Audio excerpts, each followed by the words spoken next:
नमस्ते सभी को। स्वागत है हमारे YouTube चैनल मोटिवेशनल स्पीकर पर। और आज अपने फिर लेकर के आए हैं हिंदी सब्जेक्ट के वाक्य टॉपिक पर आधारित क्लास। ठीक है, ये जो वाक्य टॉपिक है इसमें से 1% या 2% BSTC वालों के लिए जरूर आती है। ठीक, इसमें या तो संयुक्त वाक्य पूछता है, या सरल वाक्य पूछता है, या मिश्र वाक्य पूछता है। आज अपने इस वाक्य को विस्तार से चर्चा करेंगे इस पर। तो आइए पढ़ते हैं अपनी। ठीक है, वाक्य सबसे पहले जानना जरूरी है कि वाक्य होता क्या है। ठीक है, वाक्य बनता किससे है। सबसे पहले देखो, छोटी इकाई क्या होती है? वर्ण होती है। हिंदी में छोटी इकाई क्या होती है? वर्ण होती है। जब वर्णों का समूह मिलता है और सार्थक शब्द बनता है। ठीक है, वर्णों का समूह सार्थक क्रम में जुड़ते हैं तो क्या बनता है? शब्द बनता है। और शब्दों के समूह को जो अपने सार्थक रूप में लिखेंगे या सार्थक रूप में उनका समूह बनाएंगे, तब क्या बनेगा? तब बनेगा वाक्य। क्या बनेगा? वाक्य। ठीक, सार्थक का मतलब है, जैसे मैंने लिख दिया मैं पढ़ता हूं, मैं पढ़ता हूं, ये एक सार्थक क्रम है कि मैं क्या हूं? पढ़ रहा हूं, इससे पता चल रहा है। ठीक है, नहीं तो अगर देखो इसको सार्थक नहीं होगा, क्रम इसका अपने चेंज कर देते हैं, जैसे मैं पढ़ता, तो अब देखो इसमें सारा का सारा अर्थ वो क्या हो जाएगा? परिवर्तित हो जाएगा, अर्थ परिवर्तन हो जाएगा। तो इसके सार्थक समूह को, जैसे शब्दों के सार्थक समूह को और सही क्रम में लिखने से जो शब्दांश या जो वाक्य बनेगा या जो लाइन बनेगी उसको अपने क्या बोलेंगे? वाक्य बोलेंगे। अब देखो, वाक्य की अगर रियल परिभाषा आपको बताएं, ठीक है, सही अर्थ में वाक्य है क्या? तो वाक्य होता है वक्ता के अर्थ को पूर्ण रूप से स्पष्ट करने वाले शब्द समूह को क्या कहते हैं? वाक्य कहते हैं। ठीक है, वक्ता के अर्थ को पूर्ण रूप से स्पष्ट करने वाले शब्द समूह को वाक्य कहते हैं। वक्ता कौन है? जो बोल रहे हैं। ठीक है, क्योंकि भाषा के संप्रेषण का माध्यम है। तो वक्ता जो बोल रहा है उसके अर्थ को अपने पूर्ण रूप से स्पष्ट ग्रहण कर रही है, तो उसी जो वक्ता जिस शब्दों में बोल रहा है, जिससे अपने तक अर्थ पहुंच रहा है, उस समूह को क्या बोल देंगे? अपने वाक्य बोल देंगे। ठीक, अब वाक्य है, वाक्य के दो अंग होते हैं। कितने अंग होते हैं? दो अंग होते हैं। और डायरेक्ट यहीं से भी प्रश्न पूछा गया है बहुत बार। ठीक है, कि वाक्य के कितने अंग होते हैं? ऑप्शन होता है 2, 3, 5, 7। तो आंसर अपने करके आते हैं 3, क्योंकि अंग को अपने क्या समझ लेते हैं? उसके प्रकार समझ लेते हैं। प्रकार नहीं है, अंग अलग चीज है। वाक्य के अंग होंगे 2। कितने होंगे? 2। कौन कौन से होते हैं वाक्य के अंग? वाक्य के अंग होते हैं, एक तो है उद्देश्य और एक है विधेय। एक का उद्देश्य और एक है विधेय। अब उद्देश्य और विधेय होते क्या है? सबसे पहली बात है, देखो वाक्य के अंदर एक कर्ता होगा, ठीक है, और शेष उस पर आधारित क्या होगा? वाक्य होगा। जैसे मैं लिख देता हूं राम खेल रहा है, राम खेल रहा है। तो उद्देश्य होता है, मतलब वाक्य के अंदर जो करता है उसी को क्या बोलते हैं? उद्देश्य बोलते हैं, सीधे सीधे शब्दों में। ठीक, और कर्ता के अलावा वाक्य में जो भी अंश शेष रह गया है उसको अपने क्या बोल देंगे? विधेय बोल देंगे। उसको क्या बोल देते हैं? विधेय। ठीक है, उद्देश्य हो गया, कर्ता को उद्देश्य बोलते हैं। और कर्ता को छोड़ करके वाक्य का जितना भी भाग शेष रह गया है उसको क्या बोल देते हैं? अपने विधेय बोल देते हैं। ठीक है, जैसे लिख दिया अनुज क्रिकेट खेल रहा है। तो इसके अंदर देखो अनुज क्या है? करता है, तो अनुज क्या हो जाएगा? उद्देश्य हो जाएगा। और शेष जो वाक्य वो क्या हो जाएगा? विधेय हो जाएगा। अगर सीधा भी पूछ सकता है, एक वाक्य दे देगा, ठीक है, उसमें से रेखांकित कर देगा कोई शब्द, जैसे मैंने कर दिया अनुज को, और पूछ लूं मैं निम्न में से ये क्या है। अब मैंने नीचे 2-3 ऑप्शन दे दिए, जैसे उद्देश्य है, विधेय है, कर्म है, या इनमें से कोई नहीं। तो अपने क्या जल्दबाजी में करते क्या है कि अनुज को कर्ता मानते हैं, कर्म दिए, उद्देश्य विधेय दिए, ये तो है ही नहीं, कर्म है नहीं, तो अपने क्या उसको गलत कर्म करके आ जाते हैं, गलत कर देते हैं। लेकिन ध्यान रखना, अगर वाक्य के अंदर पूछा जाए अनुज सीधा डायरेक्ट अनुज दिया है, सीधा अनुज नाम दिए है, ठीक है, इसको रेखांकित किया गया तो उद्देश्य होगा। ठीक, अब आगे देखिए, वाक्य के अपने प्रकार बढ़ते हैं कि कितने प्रकार के होते हैं वाक्य। वाक्य होते हैं, वाक्यों का वर्गीकरण दो प्रकार से किया गया है। वैसे तीन प्रकार है, लेकिन बीएसटीसी के अंदर दो ही प्रकार पूछे जाते हैं। वाक्य के जो प्रकार है या वाक्य के भेद बोल देते हैं जिसको, वाक्य के भेद। देखो वाक्य के भेद बोल दिया, इसका एक तो होता है रचना के आधार पर, रचना के आधार पर वर्गीकरण, वर्गीकरण। एक होता है अर्थ के आधार पर, अर्थ के आधार पर। देखो एक और होता है, एक होता है क्रिया के आधार पर, ठीक है, उसमें बातें आ जाती है। अपने बीएसटीसी के अंदर या डीएलएड के एग्जाम के अंदर सिर्फ दो ही प्रकार से प्रश्न बनेंगे, या तो होगा वो रचना के आधार पर या होगा वो अर्थ के आधार पर। और आज अपने इस वीडियो में सिर्फ रचना के आधार पर पढ़ेंगे, ठीक है। नेक्स्ट वीडियो जो आएगा वो अपना अर्थ के आधार पर आएगा, क्योंकि अर्थ के अंदर 8 भेद होते हैं, ठीक है। 8 वेदों का अगर अपने विस्तार से चर्चा करेंगे तो वीडियो क्या हो जाती है, लंबी हो जाती है। इस वजह से क्या है, आज अपने एक बार का करेंगे, कल अपने एक बार की चर्चा करेंगे, ठीक है। रचना के आधार पर कितने प्रकार के होते हैं, रचना के आधार पर पहला होता है सरल वाक्य, पहला होगा सरल वाक्य। अब ये सरल वाक्य क्या होता है, सरल वाक्य होगा, देखो बिल्कुल साधारण सा वाक्य होगा, ठीक है। उसके अंदर सिर्फ एक ही वाक्य आएगा, सिर्फ एक ही वाक्य। ऐसा नहीं है कि बीच में योजक चिन्ह लगे या योजक शब्द लगे या समुच्चय बोधक शब्द लग करके दूसरा वाक्य आ गया, ठीक है, ऐसा नहीं होगा, क्योंकि इसके अंदर एक ही वाक्य आएगा। जैसे इसका सरल सी परिभाषा ये है कि जिस वाक्य में एक उद्देश्य व एक विधेय हो, एक विधेय हो, उसे क्या बोलेंगे, सरल वाक्य बोलेंगे। जैसे मैं जाता हूं, मैं जाता हूं। अब इसके अंदर देखो मैं क्या है, कर्ता के रूप में आ रहा है, तो ये क्या हो गया, उद्देश्य हो गया।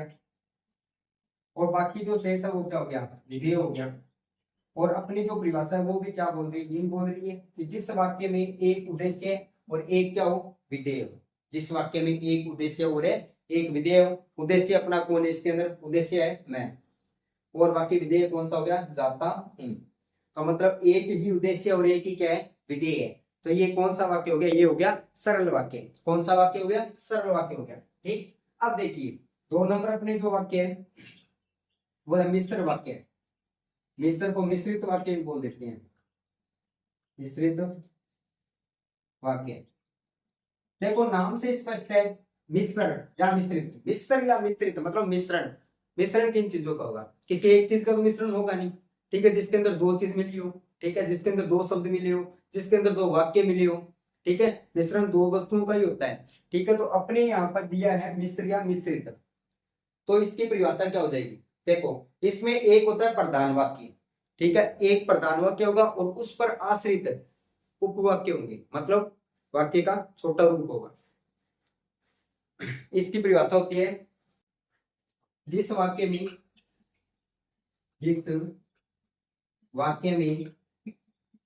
एक प्रधान वाक्य हो,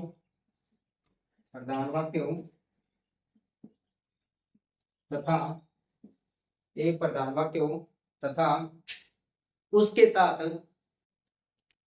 उसके साथ उसके साथ उसके साथ अन्य आश्रित उपवाक्य हो, अन्य आश्रित उपवाक्य हो। लेकिन ये जो प्रधान वाक्य है और एक आश्रित उपवाक्य है, ये क्या होंगे, ये समुच्चय बोधक अवयवों से जुड़े होंगे। किनसे जुड़े होंगे, समुच्चय बोधक अवयव, समुच्चय बोधक अवयव।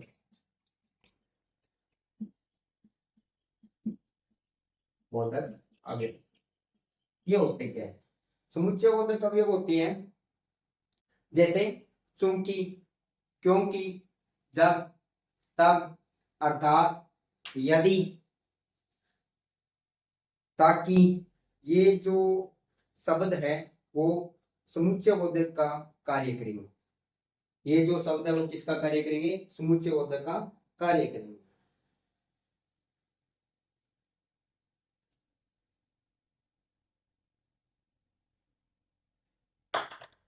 अब देखिए, जैसे मैं एक वाक्य लिख देता हूं, वाक्य लिखा हूं,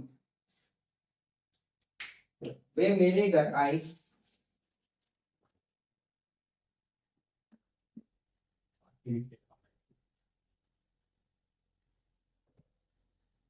वाक्य है वे मेरे घर आए, वे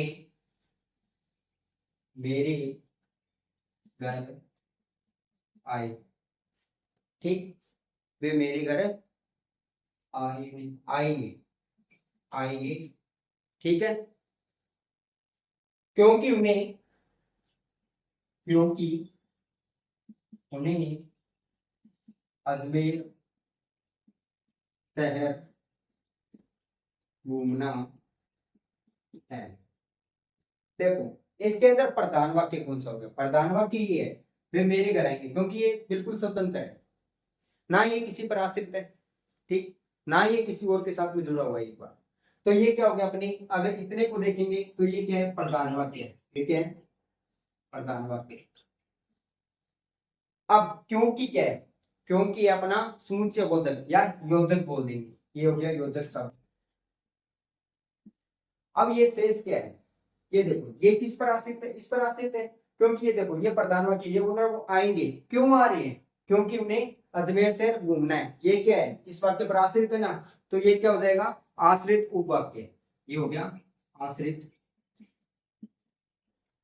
उपवाक्य, ठीक। मिश्र वाक्य में इस प्रकार के वाक्य आपको मिलेंगे। अब अपना लास्ट और तीसरा रचना के आधार पर लास्ट है ये संयुक्त वाक्य। कौन सा है? संयुक्त वाक्य। संयुक्त वाक्य क्या होता है? देखो संयुक्त वाक्य के अंदर दो या दो से अधिक, दो या दो से अधिक क्या होंगे? साधारण वाक्य हो सकते हैं, प्रधान वाक्य हो सकते हैं, उपवाक्य हो सकते हैं, ठीक है, किसी संयोजक शब्द से जुड़े होंगे या योजक शब्दों से जुड़े होंगे, ठीक है, उनको क्या बोलेंगे? अपने संयुक्त वाक्य बोलेंगे। जैसे संयुक्त वाक्य की परिभाषा लिख रहा हूं मैं, संयुक्त वाक्य जिस वाक्य में,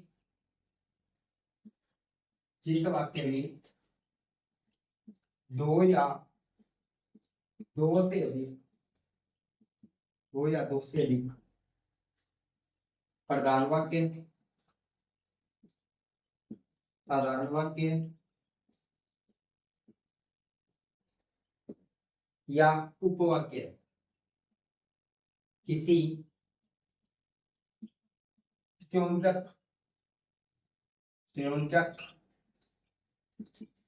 शब्द से जुड़े हो, जुड़े हो।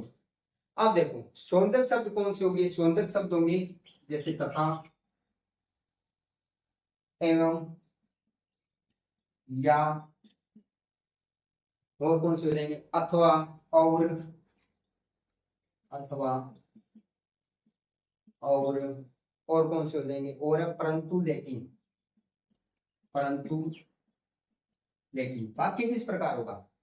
वाक्य इस प्रकार आएगा जैसे भारत आया, भारत के आया, ठीक है, किंतु भूपेंद्र चला गया। देखो दोनों पर आश्रित नहीं है, ये नहीं लिखा है कि भारत आया भूपेंद्र से मिलने, किंतु भूपेंद्र क्या है? चला गया। अगर ऐसा होता तो वो क्या उस पर आश्रित हो जाता। यहाँ पर लिखा है भारत आया किंतु भूपेंद्र है चला गया, मतलब कि भूपेंद्र तो पहले ही जा चुका है, ठीक है, और भारत का आगमन हो रहा है। तो ये दोनों ही वाक्य क्या है? स्वतंत्र वाक्य है, दोनों ही क्या है? प्रधान वाक्य है, दोनों ही क्या है? सरल वाक्य, ठीक है। दोनों किन शब्दों से जुड़े हुए हैं? दोनों जुड़े हुए हैं संयोजक शब्दों से या योजक शब्दों से जुड़े हुए हैं, ठीक है। जैसे अपना उदाहरण हो गया, उदाहरण भारत आया किंतु, किंतु भूपेंद्र चला गया, भूपेंद्र चला गया। ये आपके वाक्य है जो क्या हो गए? पूर्ण हो गए। कौन से पूर्ण हुए? ये हुए रचना के आधार पर जो तीन वाक्य होते हैं, ठीक है, वो पूर्ण हुए। एक बार इनकी अपने रीडिंग लगा देते हैं फिर से। देखो वाक्य, वाक्य क्या होता है, सबसे छोटी इकाई कौन सी है, वर्ण है। वर्ण के समूह को क्या बोल देंगे अपने, शब्द बोल देंगे। शब्दों के सार्थक समूह को क्या बोल देंगे, वाक्य बोल देंगे। अब वाक्य की अगर परिभाषा लें तो अपने क्या होगी, वाक्य की परिभाषा होगी, वक्ता के अर्थ को पूर्ण रूप से स्पष्ट करने वाले शब्द समूह को क्या कहते हैं, वाक्य कहते हैं। अब वाक्य के भेद, वाक्य के भेद दो प्रकार से देखेंगे। एक तो होगा अपना रचना के आधार पर, दूसरा होगा अपना अर्थ के आधार पर। रचना के आधार पर कितने प्रकार के होते हैं, लेकिन उससे पहले उसके दो अंग थे, अपने वाक्य के दो अंग बताए थे। कौन कौन से थे, उद्देश्य और विधेय। उद्देश्य क्या होता है, वाक्य के अंदर जो कर्ता होता है वो क्या होता है, उद्देश्य होता है। और शेष जो वाक्य वो क्या होता है, विधेय होता है। अब देखो रचना के आधार पर कितने भेद थे, पहला था सरल वाक्य, ठीक है, जिसके अंदर एक उद्देश्य और एक विधेय होगा, ठीक। दूसरा था मिश्र वाक्य, जिसमें क्या होता है, जिसमें एक प्रधान वाक्य होता है और उस पर आश्रित क्या होते हैं, उपवाक्य होते हैं, जो क्या है किसी समुच्चयबोधक शब्दों से जुड़े होते हैं, ठीक। अब तीसरा था अपने संयुक्त वाक्य। संयुक्त वाक्य के अंदर क्या होता है, देखो दो या दो से अधिक सरल वाक्य हो सकते हैं, या प्रधान वाक्य हो सकते हैं, या उप प्रधान वाक्य, या उपवाक्य हो सकते हैं, सॉरी उपवाक्य हो सकते हैं। ये किसी ना किसी संयोजक शब्दों से जुड़े होंगे, ठीक है। इन पर ये दोनों एक दूसरे पर आश्रित नहीं है, ठीक है, ये स्वतंत्र है अपनी अपनी में, ठीक है। तो ये अपने वाक्य थे, एक प्रकार अपने वाक्य का किया है अभी तक। कौन सा किया है, रचना के आधार पर किया है। कल अपने करेंगे या नेक्स्ट जो वीडियो आएगा उसमें अपने पढ़ेंगे वाक्य का दूसरा प्रकार अर्थ के आधार पर, ठीक। अब बात रही बीएसटीसी के अंदर पर्सन किस प्रकार कहते हैं, तो पर्सन या तो डायरेक्ट ही पूछ लेता है, ठीक है, जैसे अंक कितने हैं, 2 है या 3 है, या रचना के आधार पर भेद कितने हैं, जैसे 3 हो गए, ठीक है, अर्थ के आधार पर कितने 8 हो गए। या क्या करता है, वाक्य देकर के पूछ लेता है इसमें कौन सा वाक्य का प्रकार आएगा।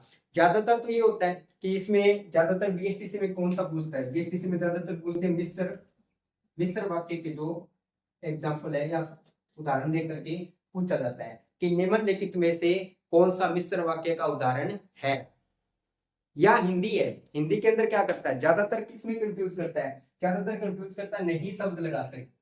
जैसे दे देगा प्रश्न आपको, जैसे निम्नलिखित में से कौन सा मिश्र वाक्य का उदाहरण नहीं है। अब नहीं को अगर नोट नहीं किया, नहीं को आपने अंडरलाइन नहीं किया और जाकर के आपने ये सोच लिया कि इसने मिश्र वाक्य का पूछा है, और मिश्र वाक्य के वहां पर आपको 3 मिलेंगे और एक नहीं होगा, आप तीनों में से किसी एक को सिलेक्ट कराए, तो वो आपका क्या हो जाएगा, गलत हो जाएगा। इसलिए हिंदी का पेपर जब भी आप सोल्व करो उसमें ध्यान यही रखना है कि नहीं कहीं भी दिखे, नहीं जहां भी लिखा हुआ है उसको क्या अंडरलाइन कर दो, ताकि याद रहे कि इसके अंदर क्या बताना है। तो ज्यादातर गलतियां कहाँ होती है, इसी शब्द के अंदर होती है, ठीक है। 30% आनी है बीएसटीसी के अंदर, अच्छे से अगर कवर कर लोगे तो 30 के 30 क्या होंगे, आपके सही हो जाएंगे, ठीक है। आज अपने वाक्य किया है, कल अपने वाक्य का दूसरा प्रकार कर लेंगे। इसी प्रकार फिर अपने संधि का जो है वो पैटर्न लें, ठीक। ओके, धन्यवाद।